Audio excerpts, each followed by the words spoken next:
Сәлем достар. Мен бүгін өзім кішкентай тәжірибемді сіздермен бөліскелі отырмын.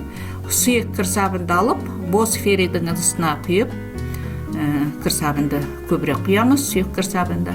Енді оған міне 6% немесе 9% уксус құюға да болады. Сұйық кір сабынымыз әрине көбірек болу керек. Жартысынан көбірек кір сабын. Міне 6% мен уксусты құйдым. Бұл сұйықты жақсылап араластырып алып қойып қоямыз. Ыдыстарымызды осы сұйықпен жуа беруімізге болады. Бұның бір жақсы жері, жаңағы шыны ыдыстарымыз, хрусталіміз жарқырап шыға келеді жуған кезде. Уксусымызды тек қана кір сабын емес, сонымен қатар кез келген фери, басқа сұйықтарға да қосып ыдыс аяғымызды жууға болады. Мен біраз болды ыдыс аяқтарды мынандай щеткамен жуатын болдым. Себебі час ұлғайған сайын қолымыз тез зақымданатын болып жүр. Сондықтан мен қолымды көбірек суға тигізбеуге тырысқанмен бәрібір тигіземіз ғой дегенмен. Міне қазанымды мен жаңағы щеткамен, сабы бар щеткамен жуып алдым. Сол сияқты сабы бар қазір табаларды жуатын, қазанның түбін кетіретін темір ысқыштар шықты, мынандай сабы бар. Міне сондықтан осыны да пайдаланған дұрыс, ыңғайлы. Ең дұрысы ыдыс аяқтар жуғанда перчатка киіп жуған дұрыс болар еді. Бірақ мен сол перчаткаге үйрене алмадым. Перчатка кимеймін. Тек қана ыдыс аяқтар, жаңағы басқа бір заттарды, газды жуған кезде химикаттарды пайдаланғанда ғана киемін, қалған уақытта ұмытып кетемін. Міне енді мен сіздерге бір химикатты көрсеткелі отырмын. Бұл мына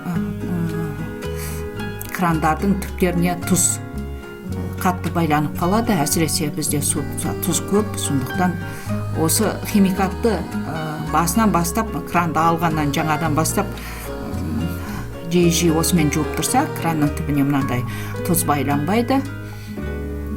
Сондықтан осы химикатты кранның түбіне жағып 5 минуттан кейін жуып тастасаңыздар, жаңағыдай тұз байланбайды. Енді менікінде кішкене тұз бар. Бұрынырақ қатқан ғой. Қазір осымен жуып жүрмін. Міне тіс жуатын щеткамен жусаңыздар, түптерін. Өте жақсы кетіреді тұзды.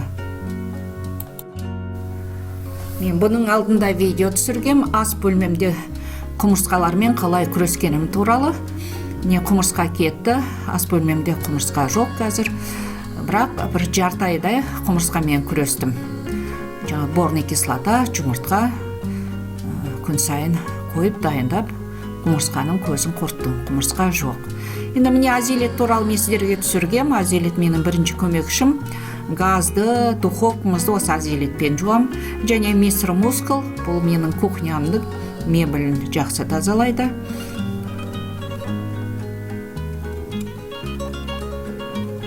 Ураган туралы видео түсіргем. Ураган трубамызды, канализациямыз жақсылап тұрып тазалайды.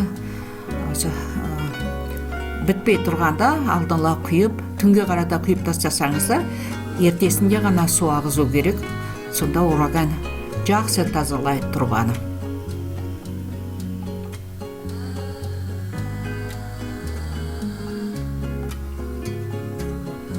Енді комет әрине керек. Ас содасы енді бірінші көмекшіміз. Ас содасы мен тамағымыз ауырғанда да шайқаймыз. Ас содасы нанымызды көтерілгенде де ас содасын пайдаланамыз. Сонымен қатар мен кухняда мынандай аптечка ұстаймын. Мен өзім бір сүрініп, құлап, немесе қолымды кесіп алып жүретін адаммын. Сондықтан менде перекис водорода, йод, спирт, жаңағы марганцовка, бинтіміз, тағы да басқа керек заттардың бәрі мен өсіп кухнямда кішкентай коробкаға салып, бір бұрышқа қойып қоям. Себебі жаңағыдай керек кезде басқа жерге жүгіріп жүрмес үшін кухнямда тұрады. Өте ыңғайлы, сондықтан сіздерді осылай жасап қоюларыңызға болады. Менің каналыма жазылыңыздар, ұнаса, өз ойларыңызбен бөлісіңіздер.